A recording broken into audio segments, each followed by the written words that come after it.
नमस्कार साथियों, स्वागत है हमारे चैनल GKGS क्वेश्चन MK में। दोस्तों, आज हम लोग क्लास 12 के पॉलिटिकल साइंस चैप्टर का नाम है भारत के विदेशी संबंध। ठीक है, विदेशी संबंध, जिसका हम ऑब्जेक्टिव लेकर है टॉप 50 महत्वपूर्ण क्वेश्चन को लेकर आए हैं। दोस्तों, कहीं न कहीं यहाँ से क्वेश्चन पूछा जाता है। ठीक है, चलिए, यह जो ऑब्जेक्टिव जो क्वेश्चन है ये टॉप 50 ऑब्जेक्टिव क्वेश्चन है और ये है 1 लाइन ऑब्जेक्टिव क्वेश्चन। ठीक है, चलिए दोस्तों, क्या है फर्स्ट नंबर चलते हैं कि भारत की विदेश नीति के निर्माता कौन थे। भारत के विदेश नीति के निर्माता कौन थे? तो थे पंडित जवाहरलाल नेहरू थे। ठीक है, चलते हैं नेक्स्ट क्वेश्चन की ओर। नेक्स्ट क्वेश्चन क्या दोस्तों कि भारत के विदेश नीति का मुख्य उद्देश्य क्या था? क्या उद्देश्य था कि राष्ट्रीय हितों की रक्षा करना, क्या करना कि अपने लिए क्या करना, रक्षा करना है। ठीक है, चलिए तीसरा नंबर प्रश्न चलते हैं दोस्तों कि भारत की विदेश नीति का मूल सिद्धांत क्या है? तो गुट निरपेक्षता था। क्या था? गुट निरपेक्षता। ठीक है, चलिए, यह क्वेश्चन पूछा जाता है। ठीक है, VVI क्वेश्चन है। ठीक है, चलिए चलते हैं 4 नंबर प्रश्न की ओर दोस्तों। गुट निरपेक्षता का अर्थ क्या है? इसका अर्थ क्या होता है दोस्तों? होता है किसी भी शक्ति गुट में शामिल न होना। कौन सा गुट? जो साम्यवादी गुट और साम्यवादी गुट और पूंजीवादी गुट। इसमें कौन कौन थे?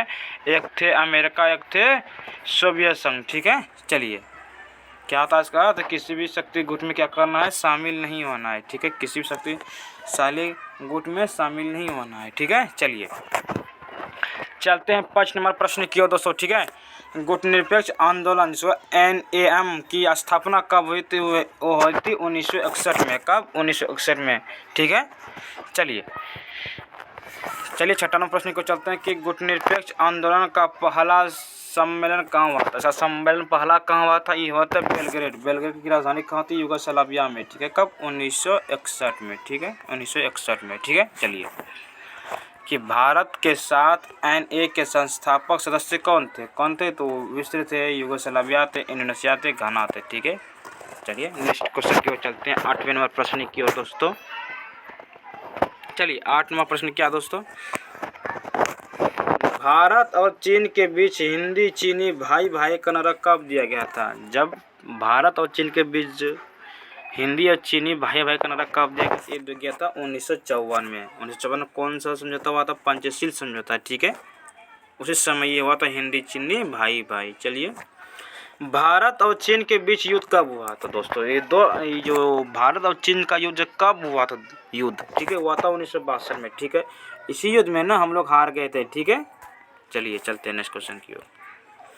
भारत और पाकिस्तान के बीच पहला युद्ध कब हुआ था? भारत और पाकिस्तान के बीच पहला युद्ध कब हुआ था? 1947 से 48 में हुआ था। ठीक है, चलिए चलते हैं दोस्तों 11 नंबर प्रश्न की ओर। ठीक है, भारत और पाकिस्तान के बीच दूसरा युद्ध कब हुआ था? ठीक है, कब हुआ था दूसरा युद्ध? ये हुआ था, उसी के बाद हुआ था कब? 1965 में। ठीक है, 1962 में हुआ भारत और चीन का। उस बाद 3 साल के बाद कब हुआ? भारत और पाकिस्तान के बीच युद्ध हुआ। ठीक है, चलिए 12 नंबर प्रश्न की ओर चलते हैं दोस्तों। भारत और पाकिस्तान के बीच तीसरा युद्ध कब? ये तीसरा युद्ध था कब? 1971 में हुआ था। कब हुआ था? 1971 में। चलिए चलते हैं नेक्स्ट क्वेश्चन की ओर कि 1971 का युद्ध का परिणाम क्या हुआ? जब 1971 में भारत और पाकिस्तान से युद्ध हुआ तो उसका परिणाम क्या हुआ? तो ये परिणाम क्या हुआ यहाँ से कि बांग्लादेश का गठन हो गया। ठीक है, फिर पाकिस्तान से आज़ाद हो गया कौन? नया देश बन गया कौन? बांग्लादेश। ठीक है, चलिए चलते हैं नेक्स्ट क्वेश्चन की ओर। क्या है कि भारत और पाकिस्तान, ठीक है, भारत और पाकिस्तान के बीच शिमला समझौता कब हुआ था? शिमला समझौता हुआ था 1972 में। कब? 1972 में। यह क्वेश्चन पूछा जाता है कि भारत पाकिस्तान के बीच शिमला समझौता कब हुआ था?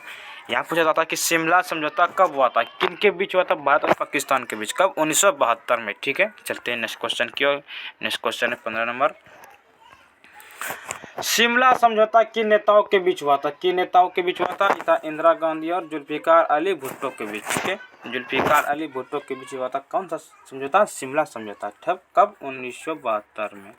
ठीक है, 1972 में हुआ था युद्ध। ठीक है, तो कारगिल युद्ध कब हुआ दोस्तों? एक कारगिल युद्ध हुआ था 1999 में। कब? 1999। यह भी क्वेश्चन पूछा जाता है कि कारगिल युद्ध कब हुआ था? 1999 में। ठीक है, सार्क आरसी सार का स्थापना कब हुआ था? 1985 में। कब? 1985 में, 6 दिसंबर 1985 में हुआ था। ठीक है, चलते हैं नेक्स्ट क्वेश्चन की ओर। नेक्स्ट क्वेश्चन क्या है दोस्तों? चलिए आगे क्वेश्चन भाई। सार का पूरा नाम क्या है? तो south Asian association for regional compression. ठीक है, ये क्या हुआ? इसका पूरा नाम हुआ, फुल फॉर्म हुआ। यह क्वेश्चन भी पूछा जाता है और सब्जेक्ट पूछा था कि RCARC सार का फुल फॉर्म लिखिए, या हिंदी में लिखिए, आप इंग्लिश में, किसी में लिखिए, आपको 2 नंबर का क्वेश्चन में रहेगा और इसमें आपका नंबर कटेगा नहीं। ठीक है, स्पेलिंग में भी ध्यान दीजिएगा आप लोग। ठीक है, चलिए क्या फिर से सार का मुख्यालय कहाँ है? सार का मुख्यालय कहाँ? काठमांडू। काठमांडू कहाँ पड़ता है? नेपाल। नेपाल की राजधानी क्या है? काठमांडू। ठीक है, कहाँ पड़ता है? काठमांडू में। ठीक है, चलिए 20 नंबर प्रश्न की ओर चलते हैं दोस्तों कि सार के सदस्यों की संख्या कितनी है? तो इसमें सदस्य की संख्या कितनी है? इसमें है 8। कितने? 8। ठीक है, चलिए बांग्लादेश, क्या दोस्तों? बांग्लादेश की स्वतंत्रता में भारत की भूमिका क्या थी? किसी भूमिका में क्या थी? भारत ने बांग्लादेश को स्वतंत्र कराने में मदद क्या की थी इन्होंने? जो बांग्लादेश था उसे आज़ाद कराने में भारत की अहम भूमिका था। ठीक है, भारत और अमेरिका के संबंध कब बेहतर हुआ? कब बेहतर हुआ था? तो 1990 के दशक में हुआ था। कब? 1990 के दशक में हुआ था दोस्तों। ठीक है, चलते हैं 23वें नंबर प्रश्न की ओर। भारत की विदेश नीति में कौन सी नीति शीत युद्ध काल में महत्वपूर्ण थी? वो थे गुटनिरपेक्ष नीति। ठीक है, कौन सा नीति? गुटनिरपेक्ष नीति। ठीक है, गुटनिरपेक्ष नीति या क्वेश्चन कई बार पूछा जाता है, या 5 नंबरा या 2 नंबरा हो या फिर 1 नंबरा हो, एक क्वेश्चन पूछा जाता है। क्वेश्चन कभी रुकता नहीं है पूछने के लिए, पूछे जाने वाले प्रश्न है। ठीक है, चलिए क्या है? भारत के पहले विदेश मंत्री कौन थे? पहले विदेश मंत्री कौन थे? वो थे पंडित जवाहरलाल नेहरू जी, हमारे चाचा नेहरू थे। ठीक है, भारत और चीन की सीमा विवाद किस क्षेत्र में हुआ था? किस क्षेत्र में होता है? अक्साई चीन, जिसको बोलते हैं अरुणाचल प्रदेश। ठीक है, अक्साई चीन। ठीक है, चलिए पंचशील समझौता भारत ने किस देश के साथ किया था? किस देश के साथ किया था? क्या था? चीन के साथ। किस देश के साथ? चीन के साथ। ठीक है, चलिए चलते हैं 27 नंबर प्रश्न की ओर। चलिए अभी तक आप लोग ने इस वीडियो को लाइक नहीं किए हैं तो लाइक कर दीजिए। ठीक है, इससे हमको मेहनत का पता चलता है। ठीक है, और आप लोग बताएं किस टॉपिक पे प्रश्न बनाएं। ठीक है, अगर आप लोग चाहते हैं कि इस वीडियो का इस चैप्टर का सब्जेक्टिव क्वेश्चन लाए तो आप लोग कमेंट बताएं। ठीक है, चलिए चलते हैं 27वें प्रश्न की ओर। पंचशील समझौता कब हुआ था? ठीक है दोस्तों, पंचशील समझौता कब हुआ था? 1954 में हुआ था। ठीक है, 1954 में ही भारत और चीन के बीच क्या था? हिंदी चीनी भाई भाई का नारा लगा था। ठीक है, यह क्वेश्चन पूछा जाता है कि पंचशील समझौता कब हुआ था? ठीक है, किन के बीच हुआ था? भारत और चीन के बीच। ठीक है, चलिए चलते हैं कि पंचशील सिद्धांतों की संख्या कितनी है? पंचशील, ये नाम से पता चलता है पंचशील यानी कि 5। ठीक है, चलिए चलते हैं 29 नंबर प्रश्न की ओर दोस्तों। पंचशील का अर्थ क्या है? तो यह है शांतिपूर्ण सह अस्तित्व के 5 सिद्धांत। ठीक है, पंचशील सिद्धांत में यहाँ 5 बातों को रखा गया है। ठीक है, जो आपको ये 2 नंबर या 5 नंबर में पूछा जाता है। ठीक है, अगर आप लोग कहिएगा कमेंट में कि सर इसका सब्जेक्टिव क्वेश्चन बना दिया जाए तो हम लोग आपको सब्जेक्टिव क्वेश्चन बना के जरूर देंगे। ठीक है, चलिए शीत युद्ध के दौरान विश्व के 2 गुट कौन थे? तो अमेरिका और सोवियत संघ के गुट थे। ठीक है, 2 ही गुट थे ना, अमेरिका और सोवियत संघ। अमेरिका क्या कहता था? पूंजीवादी बने, ये कहता था साम्यवादी बने। ठीक है, और इसी को छोड़कर भारत ने क्या किया? तो गुटनिरपेक्ष नीति अपनाया। कौन सा नीति? गुटनिरपेक्ष नीति। ठीक है, चलिए 31 नंबर प्रश्न की ओर चलते हैं दोस्तों। गुटनिरपेक्ष आंदोलन के समय भारत की स्थिति क्या थी? कैसी थी? क्या था? ये नेचुरल थी, क्या तटस्थ था? ठीक है, चलिए 1962 के बाद 1962 के भारत चीन युद्ध में कौन जीता? तो कौन जीता था? चीन जीता था। कौन? चीन। उसमें चीन महाशक्तिशाली बहुत ही, अभी भी हम लोग से सुपर पावर भी है अभी चाइना। ठीक है, इसलिए जीत गया था। भारत ने संयुक्त राष्ट्र संघ यूएन में कब सदस्यता ली? यानी कब इसमें शामिल हुआ था यूएन में? तो हुआ था 30 अक्टूबर को इन्होंने शामिल है, 30 अक्टूबर 1945 को। ठीक है, 30 अक्टूबर 1945 को, जबकि 24 अक्टूबर 1945 क्या हुआ था? यूएन की स्थापना हुआ था। ठीक है, चलिए 34वें प्रश्न की ओर चलते हैं। भारत का परमाणु परीक्षण कब हुआ? ठीक है, परीक्षण कब हुआ? तो 1974 में। तो कहाँ में? राजस्थान में हुआ था, राजस्थान में हुआ था। ठीक है दोस्तों, कहाँ? पोखरण में। कहाँ? पोखरण में हुआ था। ठीक है। अब पूछा जाएगा कि भारत का दूसरा परमाणु परीक्षण कहाँ हुआ था? वहीं हुआ था। कहाँ? राजस्थान के पोखरण में। कब? 1998 में।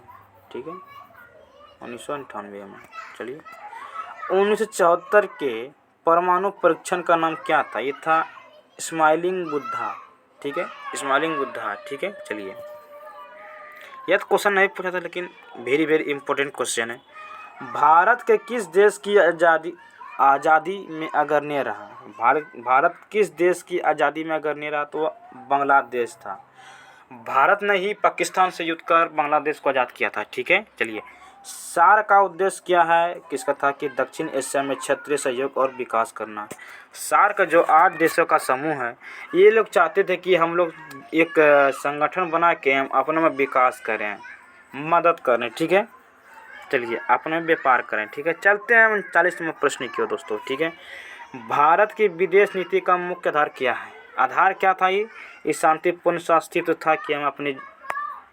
ठीक है। चलते हैं 40वें प्रश्न की ओर चलते हैं दोस्तों। शीत युद्ध कब समाप्त हुआ था? शीत युद्ध हुआ था 1991 में। जब सोवियत संघ का विघटन हो गया तो क्या हुआ था कि शीत युद्ध का अंत हो गया और सोवियत संघ 15 टुकड़ों में विभाजित हो गया था। ठीक है। चलिए, चलते हैं। भारत का प्रमुख सहयोगी देश शीत युद्ध के दौरान कौन था? तो सोवियत संघ थे। कौन? यूएसआर। ठीक है। चलिए, नेक्स्ट क्वेश्चन 42वें प्रश्न की ओर दोस्तों चलते हैं। ठीक है। लाइक कर दीजिए, हमें खुशी मिलता है लाइक करते हैं तो आप लोग। ठीक है। और सब्सक्राइब भी कर दीजिए चैनल को। कि भारत और सोवियत संघ के बीच मित्रता संधि कब हुई थी? भाई 1961 में, 1971 में हुआ था। ठीक है। ठीक है। भारत और श्रीलंका के बीच संबंध किस समझौते से जुड़े थे? संबंध किस समझौते से जुड़े थे? वो थे राजीव जयंता समझौता 1987। ठीक है। चलिए, चलते हैं नेक्स्ट क्वेश्चन 44वें प्रश्न की ओर चलते हैं दोस्तों।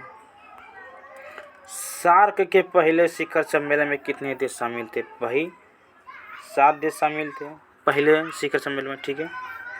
चलिए, भारत और नेपाल के बीच खुली सीमा नीति कब से है? तो 1950 के संधि से थे। ठीक है। ठीक है दोस्तों, तो भारत के विदेश नीति का निर्णय कौन करता था? वो करते प्रधानमंत्री, तो विदेश मंत्रालय करते हैं निर्णय। ठीक है। चलते हैं अब 47वें प्रश्न पर आ गए हैं। ठीक है। गुटनिरपेक्षता के सिद्धांत को सबसे पहले कहाँ रखा गया था? ये रखा गया था बांडुंग सम्मेलन में। बांडुंग सम्मेलन हुआ था 1955 में। ठीक है, वहीं रखा गया था। ठीक है। ठीक है। बांडुंग सम्मेलन कहाँ आयोजित हुआ था? ये हुआ था इंडोनेशिया में। कहाँ? इंडोनेशिया में। ठीक है। चलिए, 49वें प्रश्न को चलते हैं दोस्तों। भारत का उद्देश्य अंतर्राष्ट्रीय मंचों पर क्या है? तो शांति और सहयोग को बढ़ावा देना, कि हम शांति से जीवन यापन कीजिए और सहयोग करें। ठीक है। भारत ने संयुक्त राष्ट्र शांति मिशनों में क्या भूमिका निभाई? यानी सक्रिय भागीदारी निभाई। ठीक है। इस वीडियो में बस इतना ही। आप इसमें हम 50 ऑब्जेक्टिव क्वेश्चन को लगा है और कहीं ना कहीं यहाँ से क्वेश्चन पूछा गया वाला क्वेश्चन था। ठीक है।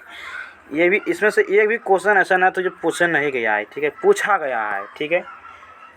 एक पॉलिटिकल साइंस में टॉप 100 ऑब्जेक्टिव क्वेश्चन रहता है। ठीक है, जिसमें आपको 50 ही मारना है। सोचिए यार, और यहाँ से क्वेश्चन रहता ही रहता है। ठीक है, यहाँ से सोचिए कि 5 नंबरा भी रहता है। ठीक है, बस इस वीडियो में बस इतना ही। आप लोग इस वीडियो को लाइक करें, सब्सक्राइब करें। ठीक है, और चैनल को बढ़ाएं। ठीक है। चलिए, जय हिंद, जय भारत।